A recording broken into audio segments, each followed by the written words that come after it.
Sick. All right, we're recording. Cool. Well, yeah, I know we chatted about doing this podcast for like 2 years now, so it's good to finally do it. Yeah, Maybe a good place to start is like you could introduce yourself and tell people who you are, what you do, stuff like that. sure. Yeah, so my name's Andrew, or I use the name enneff online. And mostly I'm a programmer. And for the last 14 years, I worked for Google. And for the first like 6 or 7 years of that, I worked on a programming language called Go, which is now a fairly widely used programming language for building all kinds of stuff, but mostly internet server stuff. And yeah, since then I've been working on various like developer tooling things, mostly in open source. I've been lucky enough to work on all open source software at Google, which is really cool. But yeah, so a lot of the stuff that I'm doing now is to do with securing supply chain issues. So, people trying to understand what goes into the software they're building and if there are issues with that. So there's a site called deps.dev, which has an API that my team has built. And yeah, I'm also, musician as like just something I do in my spare time, which is how I got to know you through production stuff. And I'm also on the board of a wildlife hospital, which we're building around where I live. Okay, and are you still around Byron Bay? Yeah, it's sort of northern New South Wales area. Yeah. Cool. How'd you get into that? A friend of mine was donating some money, looking for charities he's got like a wildlife fund, and then through contacts of his, he found out about this project where they're building a hospital just sort of near where I live, and he said, "Oh, well, you live around there. You want to go and check it out?" And so I went and like met with the people who were behind that project, and I was like so impressed by like the people and the mission and like what they're doing that I was like, how can I help? Like, I've got skills. I don't know how they translate to running a wildlife hospital. Like, I'm not a vet or an ecologist or anything. But they said, look, we do need more board members. And so, because it's a non-profit, it's like non-profit board positions. And like what the board is responsible for is ultimately the entire thing happening. And so there's a lot of like stuff that my experience in like technology can really help with, because obviously there's a lot of like logistics and stuff. So yeah, I got involved about 8 months ago maybe, and we're due to open it in July, which is exciting. And the main goal you said is wildlife preservation, so kind of like making sure that native plants, native animals, all that kind of stuff don't get fucked with by the government. Well, it's a wildlife hospital, so it's people from the community or volunteers bring like injured animals that they found to the hospital, and then they get treated there. And there's the closest similar facility to what we're building is a bit over an hour like north in Queensland. So it's really a place to serve the entire region around here. Like a lot of those, like usually if someone finds like, I don't know, like a koala or, anything, a kookaburra or something that's injured, they'll take it to their vet or something. And like vets particularly in the country, they do tons of like unpaid work to treat wildlife. But it's, it's a real, they just do it out of the kindness of their own hearts. They don't, and they don't necessarily have the time or the energy for it. It's very like draining for them. So our project, we've sourced a lot of like funding from the government, from organizations like the World Wildlife Fund, and then using that to build this facility and to pay the staff to run it, and including like vets and vet nurses. And then, yeah, there's tons going on. Nice. Yeah. I guess one thing I want to ask and talk about is like what goes into developing a programming language. Like I've used programming languages a tiny bit, not very much, and I find them complicated enough just to do anything with like something like Python or JavaScript or something like. But there's a step before that, which is somebody has to create the programming language, which to me is like insane. It's like programming is hard enough, let alone like building the thing that you program with. Like, how does that even work? Yeah.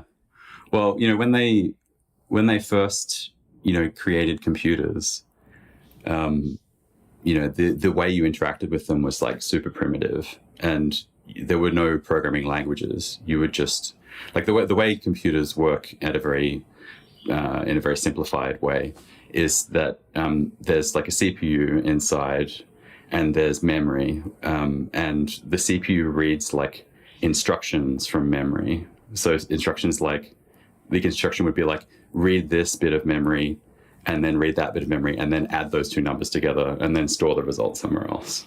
And like all those instructions are just like bytes in memory.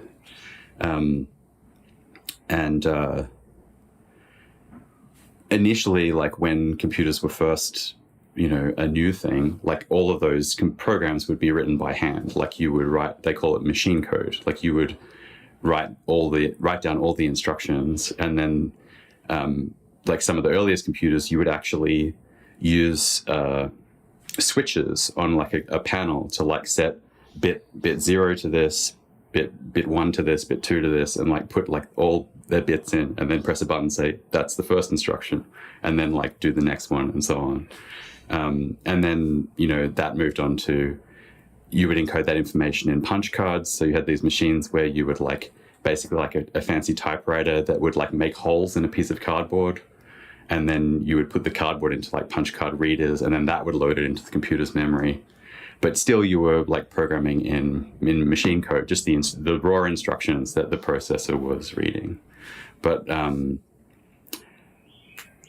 first like programming languages, they would allow you to like write, rather than writing, I want to use like these specific machine instructions, you could use more like logical concepts, like, do this number of times. And then that gets kind of, there's a thing called a compiler that takes that language, that sort of more natural language, and turns it into machine instructions. And there's a lot of like formal, what's the word?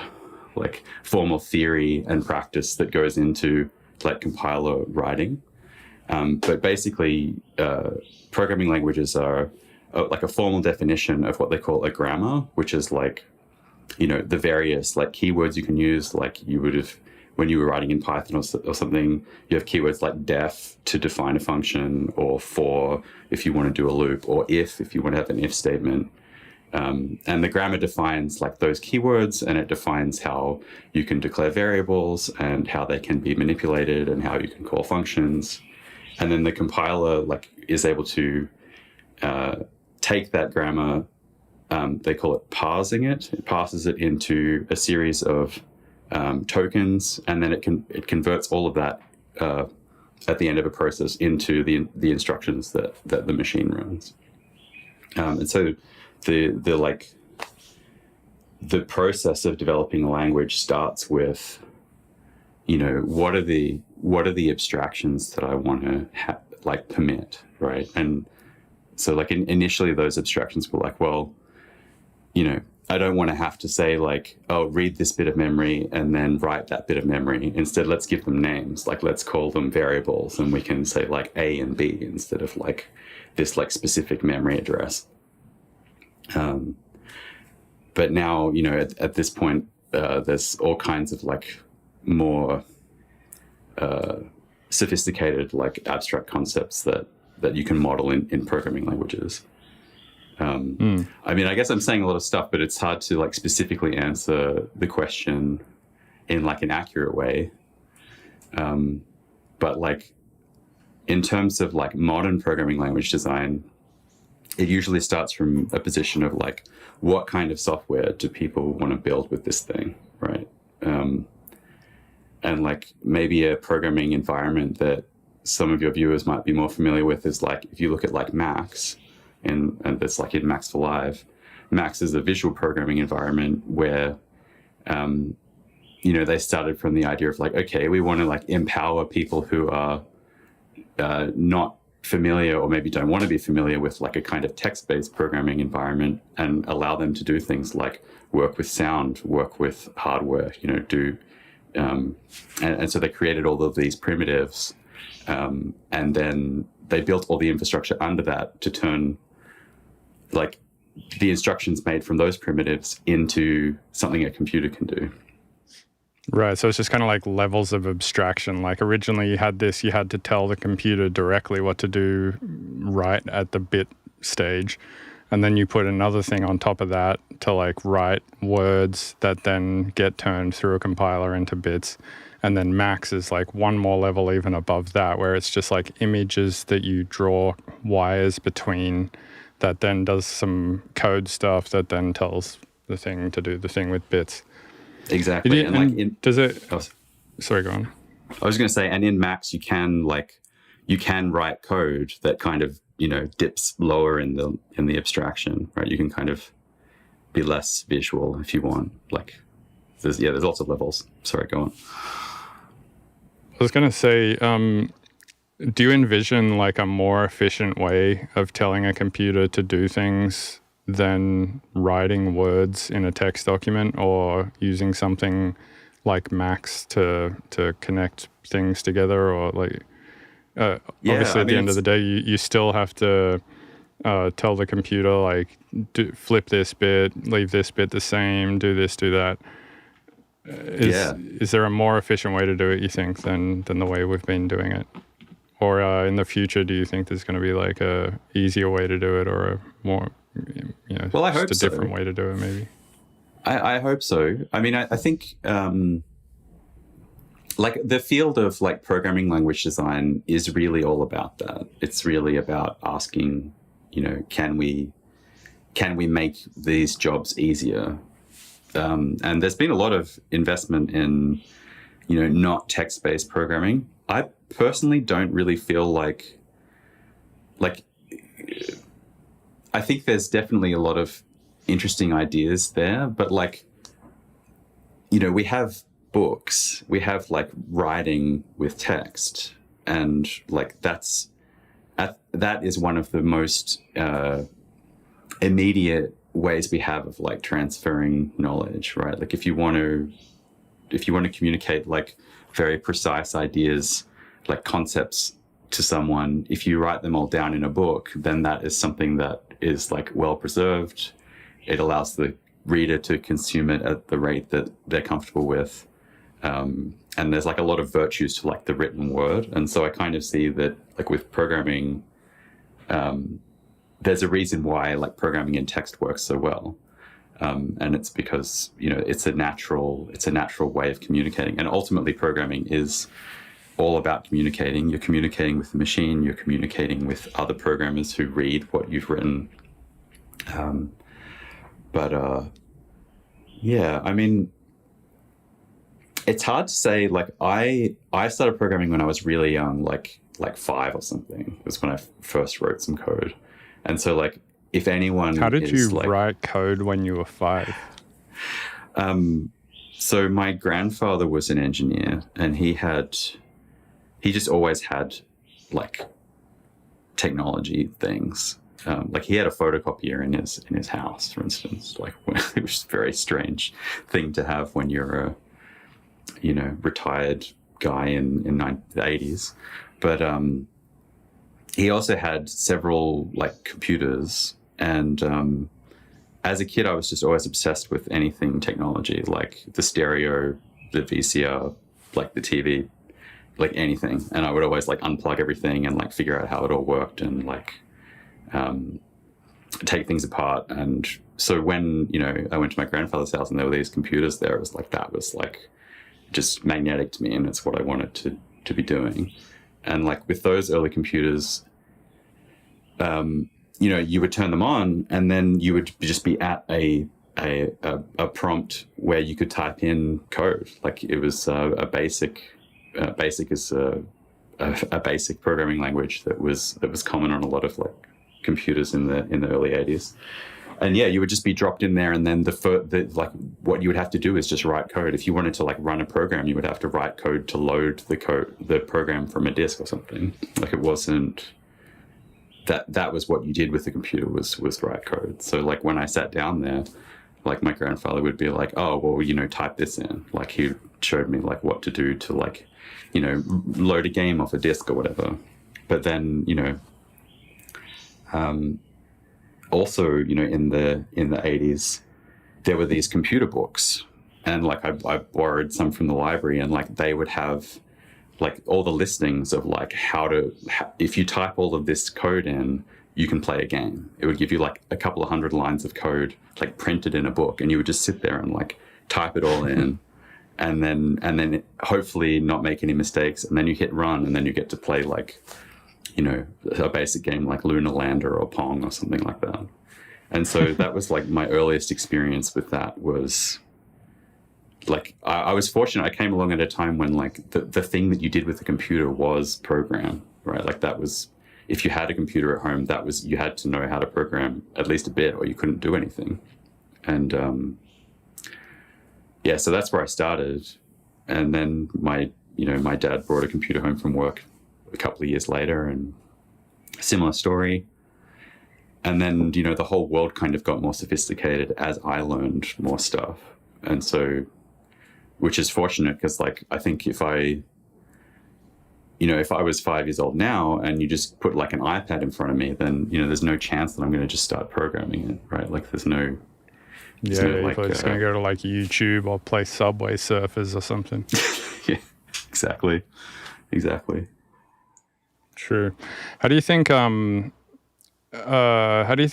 is affecting programming? Like, have you been using ChatGPT a lot for writing code? I know there's something you can do with it. I haven't really messed around with that particular aspect of ChatGPT too much yet, but do you think that we're going to get to a point where you can say, hey, ChatGPT, code me this thing that does this and that on this computer, and I want to be able to load it this way and whatnot, and just have it write perfect code?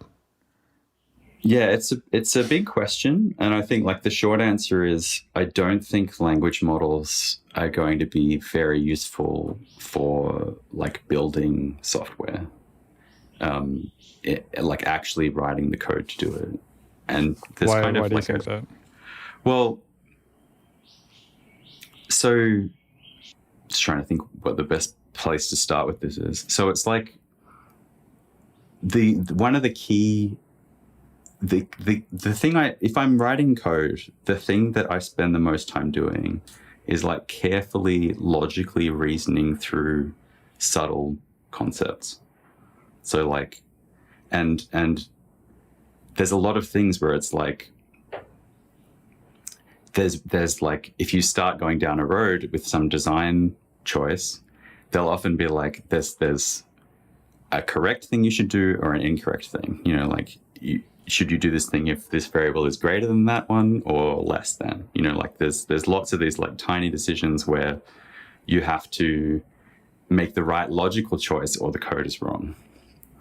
And wrong in the sense that it doesn't work, or wrong in the sense that it's just written want it to do. Yeah, okay, it just won't actually function correctly. And the language models, they don't have the ability to reason, right? Like there's no logical reasoning happening there. It's just a statistics game of what is the likely thing to see here. Yeah, exactly. It's like a glorified autocomplete, basically, right? Where it like essentially does a battle royale for every new letter it writes and decides like, what is the likelihood of this next letter being an O? 2%. What about a P? Oh, 99.9%. Okay, I'm going to put a P there. Yeah, and that's basically how they work. It's funny because like a lot of people are like having these conversations like, oh man, I think like LLMs are low-key sentient, or like, I think that they're able to do a lot more than they actually are, and all this kind of stuff. And I feel like what that comes down to is just humans being really easy to fool as to what is sentient. It's like you don't need much to convince us that something seems like it's conscious and seems like it's having its own experience and seems reasonable and logical and rational. And I guess, I don't know, maybe it's just because humans in general kind of, at least in my case, I find it just easier to understand things if I've been through that before and it's happened to me, right? And because my whole life experience has been logic and ration and, you know, the classic, all the stuff that a human has inside your experience. When I look at ChatGPT, it's very easy for me to use my experiences that I've had in that way and be like, that seems like that, because it's all I know. I don't, in my brain, have this like, you know, autocomplete function that happens but then again, the other side of that is all humans literally do have that autocomplete function, right? Because it's like, as I'm telling you this sentence, I don't necessarily know where this sentence ends or what word I'm going to pick next or anything like that. So in a way, maybe it is the same thing. Well, I mean, we don't, as far as, I'm not an expert in the field, but of like neuroscience or psychology, but like, I don't think there's like a single universally agreed upon definition of like what consciousness is anyway. So like, it's very hard to say, is this thing conscious or not, since we don't actually really understand how consciousness works. But like one thing that is definitely well understood is that like the processes that lead to us like having these experiences as like thinking, living, feeling beings, it's not like just one thing in your brain. It's like multiple systems working together in concert to like make the experience of yourself happen. And I think only part of that is the conscious self, but there's actually lots of other systems that are definitely you, that you don't have any conscious control or awareness of. They're just things that happen. And, you know, like the simplest example is like the autonomic system of like breathing and your heart beating. Like you can't like stop doing that consciously, even if you want to, right? You'll eventually, if you try to hold your breath, you'll pass out and then start breathing again. Like it's not something you consciously influence in any like fundamental way. But like, like there would be a part of your brain, like when I'm talking, I don't like consciously think about all of the words I'm about to say. Like there is some really bizarre set of processes that, you know, I'm not thinking, oh, I want to move my mouth and my tongue and like breathe out at the same time as I'm talking. Like that's all this kind of there's some subconscious systems, and probably like my spinal cord is doing a lot of the work of like what I'm doing to talk. And yeah, so all of the things that make it possible to do that are all spread out through all these different places in the brain, in the body. So like, yeah, maybe there is a part of us that is like an LLM in some way. Maybe there is some analogous part, but it's only a part, right? Like it's not like the whole thing. And I think it's kind of a bit foolish to think that if you look at what a human being or like any animal is, and then you look at what an LLM actually is, like to say that like they're, just because they can kind of do some things in a similar way doesn't mean that they're like the same thing, right? Like a dog can run and a bike can like roll forward, but that doesn't make them like the same thing just because they can move forward. It's like I mean, you can be fooled because like a lot of the stuff that LLMs output looks like what humans do, but that's just because they've been given all this input of like what humans do. So it looks like that. Mm. So the current state of AI, you would say, is like far from AGI. It's like not at all general intelligence. I mean, I don't know what other developments are happening in the field of like AI. In terms of like AGI, I know that there are a lot of people working really hard on that, but I think that, these large language models, I don't see any connection between them and like, there's not any clear path from that to like some generally intelligent computer. It's like a different thing completely almost. Could be. I mean, maybe LLMs play a part of it, but it doesn't seem like sufficient to me. And again, like I'm not like an AI expert, but I've also been watching keenly, and I'm definitely excited by it. But I think that the current kind of like fervor around these language models is, capitalists see it as a way to get cheaper product that they can sell. And that explains the massive investment.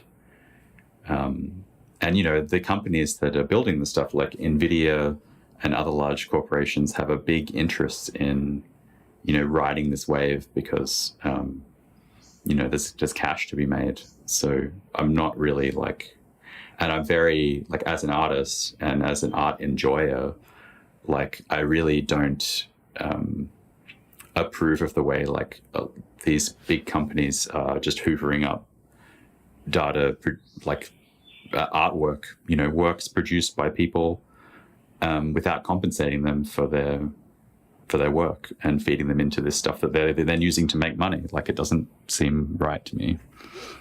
Yeah, I agree. Did you see there was this interview with, I don't think it was the CEO of OpenAI, but it was like... The CTO, was it? The lady.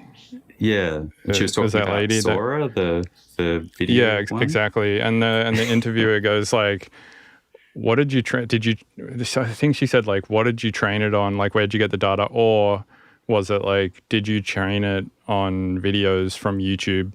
And she like pulled the weirdest face. She's like, oh, like, don't ask me that question. And then I think refused to answer and was just like, don't worry about it. We don't have to get into it. Which was kind of concerning. I mean, I disagree that you should be able to just take information off the internet like that and train models with it for something that you're going to make to sell. Basically, if you're like just training models for yourself, that's completely different. But I think training a large language model, like a diffusion model or whatever Sora is operating on with other people's work and then selling that as a service that people can use, that's kind of fucked up. Yeah, I mean, that interview was crazy. Like, you'd think that you would come to an interview like that with a very well prepared answer to that question, right? Like, that's obviously a question that's going to be asked. Yeah, totally. And I mean, I guess the problem lies in that right now there just is no law surrounding that specific thing. It's like all gray area.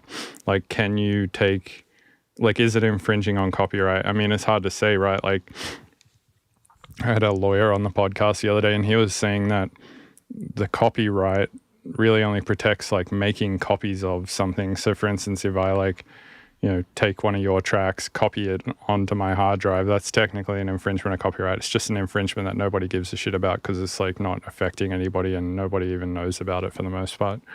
So I guess they're trying to figure out. Actually.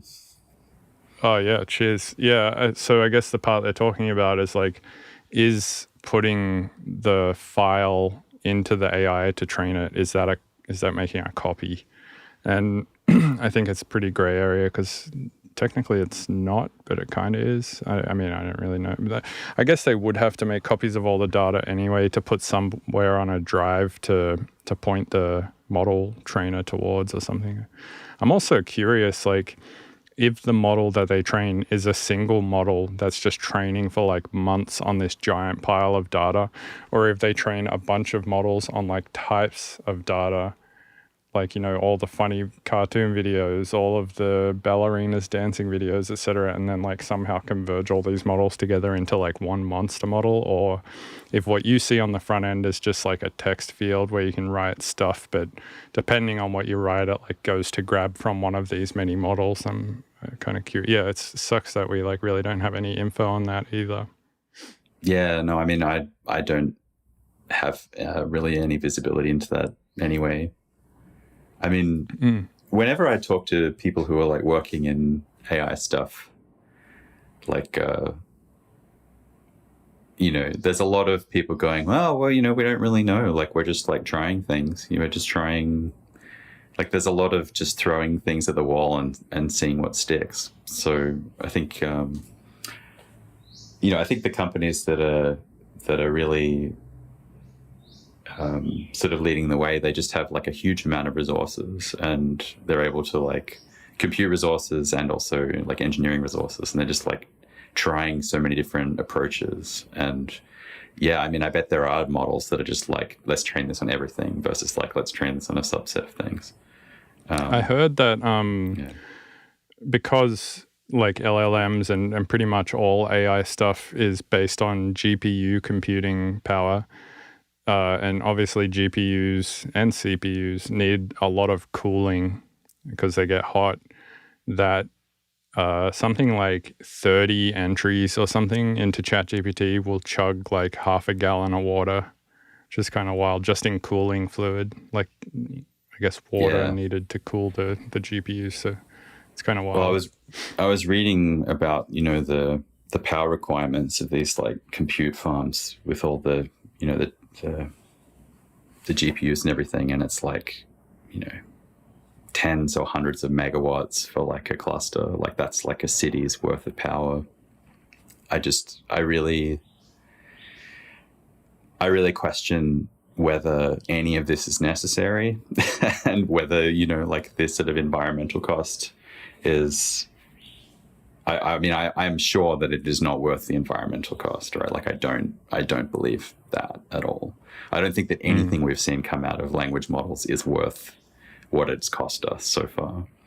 And it's actually really interesting. Like, obviously, companies like OpenAI and others are like, they're charging a bit for the services, but like, what happens when they're like, all right, well, we actually have to start turning a profit now. We can't just keep throwing money into this black hole. And when they start charging like what it actually costs to do the generation stuff, like, will it be cost effective at all? Right? Like, will anybody even pay for it? Or will it be like, oh, actually, it's cheaper for me to just get a copywriter than to like write all these, use these models? I don't know. Yeah, I'd be curious to see if the price goes up that much to where it would be more cost effective to get a ghost producer to make your music than a AI. Well, yeah, actually, I wanted to ask you about that, like, because I've heard you like on the podcast talk about, we already have like things like Dance Diffusion or whatever that can like give you variations on a sound, right? And obviously, it's like a logical step to think, oh, you could train it on like project files and then get it to generate project files for you, which, compared to like a waveform, like a project file has a lot more things there's a lot more space in that problem space where it's not going to be a song at all, let alone a song that you want to listen to. So it's like training that is obviously probably orders of magnitude more difficult, but like, let's say that there were models where you could hit generate and then get a song. Like, do you think that's A, likely, and like B, like how do you feel about that? Like, as an artist who writes music, like, what is that inspiring you to think about that? Well, I don't think it would come from a project file. I think you would like, when making something to generate music, you would make the problem way smaller by just doing wave files, because then it's just 44,000 samples per second, and any of those samples can be somewhere in the range of like maybe 70 or 80,000 different possible volumes at any point in time, right? So I think it's much easier to just train it on WAV files and have it spit WAV files out. And there are already things that exist like this where you can just put in a text prompt and it will spit out a tune. And I've heard varying levels of quality come out of these, but I have actually heard some like pretty decent tunes come out of certain AI softwares. Decent, like you would Like I listen to would, it? yeah, like I would actually listen to it and be like, this is not bad. It's pretty good. It's yeah, there's actually some pretty amazing shit happening out there. And how I feel about it as an artist is every time I've generated something with AI and I'm like, damn, this is pretty cool, my initial knee-jerk reaction as an artist is to change shit about it anyway. Like, oh, I'm going to put this through stem roller and turn this wave generation into stems, and then I'm going to put that back into Ableton and I'm going to chop it all up and like change it all. And I feel like that's just a necessary part of making music for me to feel like any sense of ownership over it or any sense of like me being a part of it, even if it was trained on my stuff, which I've also done. And I just feel like I never see myself generating a track using AI and then being like, sick, let's fucking release it. You know, like I would just never do that. I just, me personally, I feel weird about that. I could imagine some people would, especially if it were like, you know, you just needed a little bit of music in the background of a game, or like you're a filmmaker, you don't really know how to make music, you're running low on budget and you just want to put some music in your intro, or like, you know, so there's something between dial or something, you know. But I mean, I could see can't it imagine, like, I like with that example, like, there's just no way that if you're a filmmaker, you can't find a musician who just wants to do the music for you, right? Like, yeah, it's also true. If you're low budget, like some musician will want to do that because they want to make music. So I feel like, what kind of filmmaker are you that you wouldn't even like want to have like, because filmmaking is such a collaborative thing, right? So like, obviously, I don't know, I find that kind of bizarre. Actually, it kind of makes me think about, like, you know, there's so much music being made, like way more music than anyone can listen to. And like, you know, Spotify or whatever is just full of like so many tracks that like have tens or hundreds of views or listens. And like the reason people listen to artists is because they have some kind of like emotional connection to like the artist. Like it's not just the music. Like I think there's a very small subset of music listeners who listen to music because purely for like the music content. A lot of people have like they care about who the artist is. So I like, as far as like art's concerned, I feel like, you know, the kind of AI bro attitude of like, artists, you know, your days are numbered, like losers, like get a real job. I feel like that's just fundamentally misguided because like people care about the artist, like they're invested in the artist. It's not just about the end product, although obviously that's important.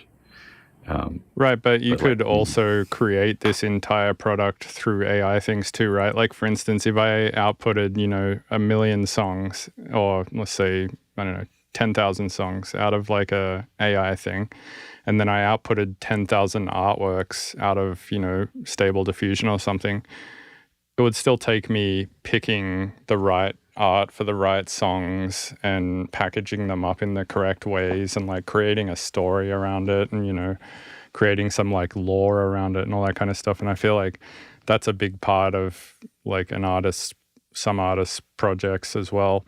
But the thing that I've found and that I think we'll find with AI generation is it will just speed up the ability to try a lot of different things quickly. Like for instance, I don't know if you've ever had this experience in a project file where you're like, oh, I kind of want to try like a different idea for a build up or like this different drop flow or whatever, but my project file is just so constipated that like it would take me, you know, an hour just to try this one thing kind of.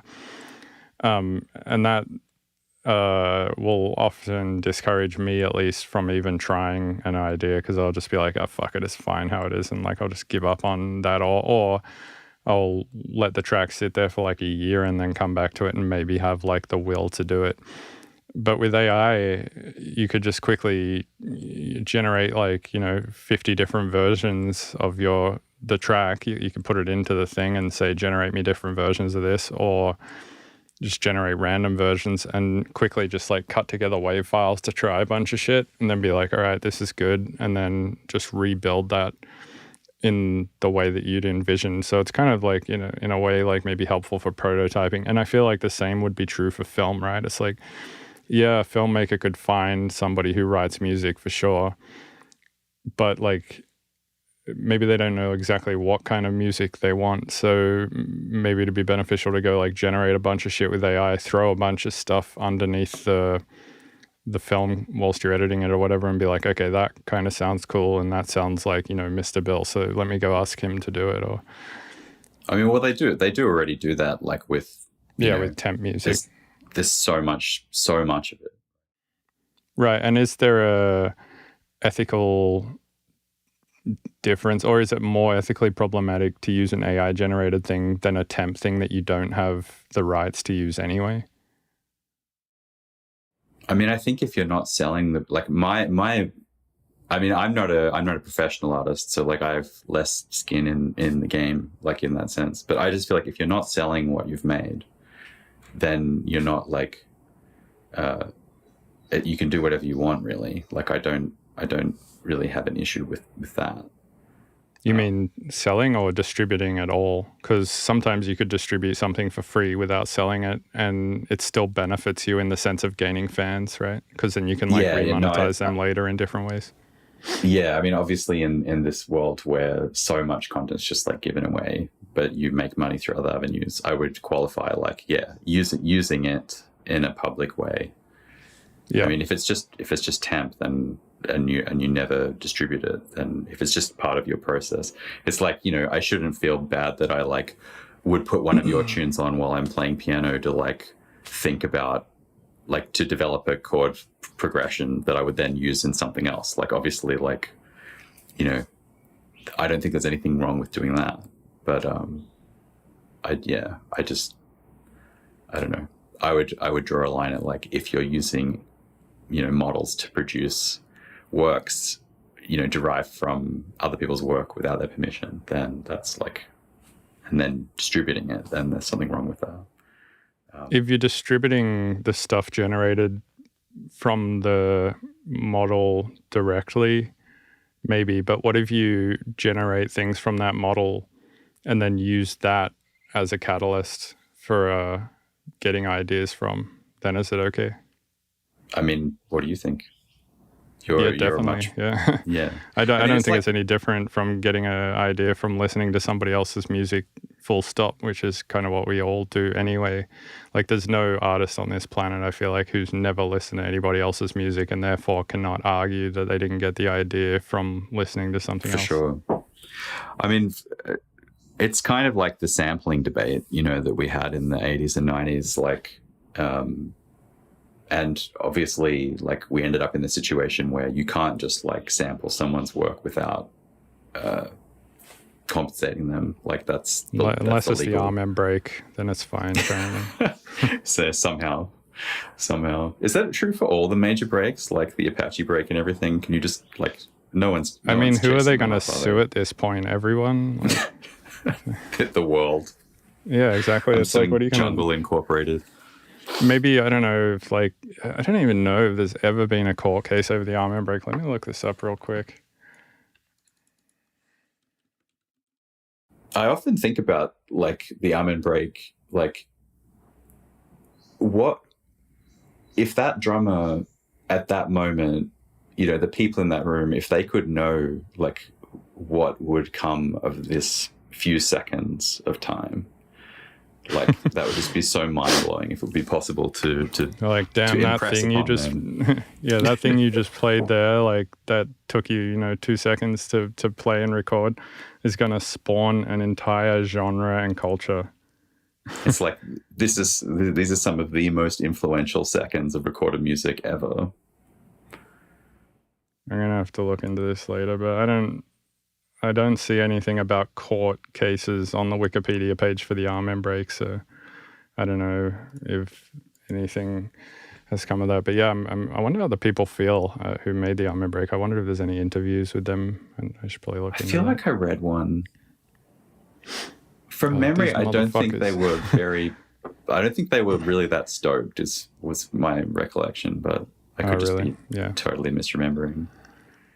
Yeah. I mean, I don't know how I would feel about it. I think I would be pretty stoked, though I also, especially if I were not successful at all and this happened to something of mine, I'd be like, that sucks. But like, if I was already really successful and then this also happened and it spawned a whole culture and shit, I don't think I would worry too much. I think I'd be okay with that.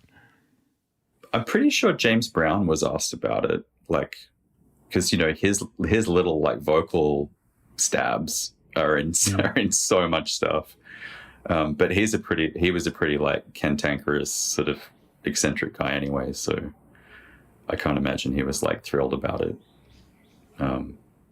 True. He also probably made like $1 billion over his career, so I'm sure he's not sweating the money at all. Yeah, I mean, I think by reputation he was pretty like fierce about like guarding and his income, and there's the famous stories of like he would dock the pay of his musicians if they made a mistake and stuff like that. I don't know. He was a pretty wild guy, but amazing guy. Have you ever checked out Clint Eastwood's social media? He like he'll put like 10 watermarks on his photos. It's crazy. Somebody showed me this earlier today. Actually, it was the lawyer that I had on the other day. He showed me this. Yeah, it's like there'll be like a picture of Clint Eastwood standing there with like his wife or daughter or whatever, and there's just like 10 fucking watermarks on the photo because he's so. I guess like people like his Instagram or something. So I think so. I guess because people like use his images a lot or something. So he's like, the way that I get around that is by putting like 10 watermarks on the photo. I mean, yeah, make it unusable. That's a good strategy. Yeah. You could have you could release your next tunes with just your album with just like a promo ID. Hi everyone, this is Mr. Bill, just like all the way through. I'll just like take an episode of my podcast and just put it on top of the thing.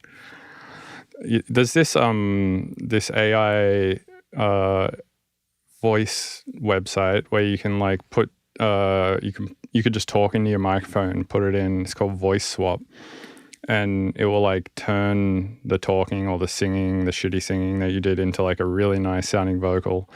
And these things have watermarks in them that I noticed. If you like look at the files that come out of there, there's like these 5 sine waves right up around like the 21 kilohertz region that are in there specifically, I think, for watermarking. Because the idea is that like if you do use these vocals and then you want to professionally release them, that you have to like buy a license from the artist behind it, which I think is pretty ethical and cool. And I guess the way a low pass filter won't cure.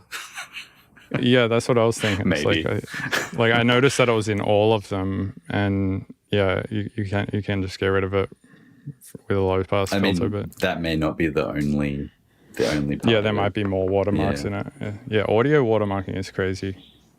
Yeah, I don't pretend to know how that works, but like from like knowing a bit about like cryptography and like cryptanalysis, like the amount of signal you can recover from noise, it doesn't surprise me that you could like fully watermark like an audio signal in a way that's really detectable. Yeah, and specifically, obviously, the filer becomes way easier because then you can just like use metadata as well. Yeah, I mean, it would be interesting if all this like AI stuff ends up with us having more systems for like tagging like content with like the creators, right? Like I mean, the place that I'm hoping AI ends up is that we all have a personal therapist and a personal doctor and a personal, whatever in our pocket at all times. I think that would be the most ideal outcome, is like, I have a red lump and I feel like this, what's going on? And it's just able to be like, you've got this problem, you need to do this. Yeah. I feel like that would be pretty helpful. Or therapy, right? Like having something that's like so empathetic and so good at like understanding mental health that you can just talk to it and it can somehow make you feel better. I guess part of therapy is the human connection too, though, right? Like going to actually hang out with another human and kind I of feel like that's like a critical piece it's of like it. maybe the main part of it, yeah. Yeah, I guess you can't really like therapy your way out of a lot of shit just with words, right? But with that easy, like you could just kind of logic yourself out of it probably. Well, yeah, I mean, I assume like we've both been in therapy, and it's like there is something about saying the words to a person and seeing them just like listen to you that is like there's a fundamentally therapeutic thing about that. I don't think I would feel the same just like saying it into some Into a computer chips. What if the computer looked like a human and it was so believable that you felt like it was a human? Like it was able to fool your brain. Or what about VR? Like what if you go into VR and you sit down on a chair, there's another person over there, you can like talk to an AI that in VR that kind of seems normal. I mean, I guess so. Like I'm so like I've been on the computer like so much. Like I turned 40 last year and Congrats. like yeah, made it. But like I'm really getting over computers and technology like in general. I'm trying to spend more and more time like out in the world and with people, and I really feel like this kind of it's also really related to capitalism. Like computers are this great tool for like, you know, building on capital, and we've seen how like computers have just like eaten the economies of the world, and you know it's all these big software companies that are the big ones. And you know I like have some pretty big misgivings about like the general direction, like in terms of like, you know, you mentioned like having a doctor in your pocket or like a therapist or whatever. You know, we have so many people employed in totally unnecessary fields like insurance or advertising, you know, things that are purely about advancing capital interests that don't actually produce anything, when we could instead just like there could be enough therapists that you could just like call one. You know, there could be doctors that you could just call and they would be available because there are enough of them, right? And then, you know, people like those people would have meaningful jobs to do that would make them feel like they were doing something positive for the world, right? Like I just feel like we have so much like on a global level, like that we have everything that this, you know, we could have a much bigger population and still have enough for everyone, but we're just so wasteful, you know, like, and I just feel like a lot of these, when I was much younger, I used to think that, you know, technology would really help us, you know, do things more efficiently and therefore give people a lot more leisure time, you know, like, why do we need to work so much? And it's because for capital owners, it suits them for us to be working a lot. Like that just suits True. the status, the powerful status quo. And so I've kind of become this kind of like anti-capitalist. Like I really feel like a lot of what we have, a lot of what we've built as a civilization really needs to be deconstructed. I don't have like suggestions as to how to go about that, but like I definitely have seen how like my, you know, childhood, like thinking about technology, reading sci-fi books and stuff, you know, you have this kind of like a Star Trek future where, you know, everyone on Earth just like lives this chill life and then they go off into space and like explore and like everything's cool. But like if you sort of extrapolate from present day, like the future doesn't look like that for humanity. So like, yeah, I find it hard to get excited about a lot of these technological things, which immediately kind of get co-opted by like capitalist interests instead of like thinking, how can this be better for humans? It's like, just how can we make money with this? And that's kind of like, like I guess Bitcoin was kind of like that, right? It's like, let's create this thing that completely, you know, circumvents all of the banks and, you know, all of this shit, and then all of a sudden it's like, okay, now this is just all centralized and controlled by the people who hold the most of it, basically. Like Coinbase. Yeah, it's like and the crypto community, like cryptocurrency community, just like rediscovering all the reasons why we have all of the banking things that we do. Like yeah. Now it's like now we just have like 50 more banks, but they're just more sus, like FTX. Yeah, and like most of them are scams. Like almost, Yeah. in fact, I mean, basically all of it is a scam because none of it. Like nothing that any of the cryptocurrency or like Web3 pundits have like been describing has come to fruition. It's just not, it's just not happening. Yeah, I mean, it's possible AI could also be that way. It's instead of my view of, oh, maybe we'll have like, a therapist and a doctor in our pocket, it'll just be like, no, we just have people who want to make more money having more control again. Sorry. And like so much more. I feel like, it's great for scammers as well because like.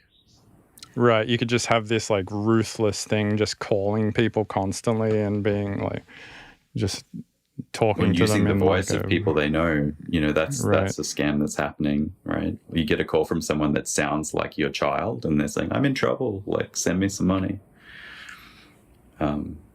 It's crazy.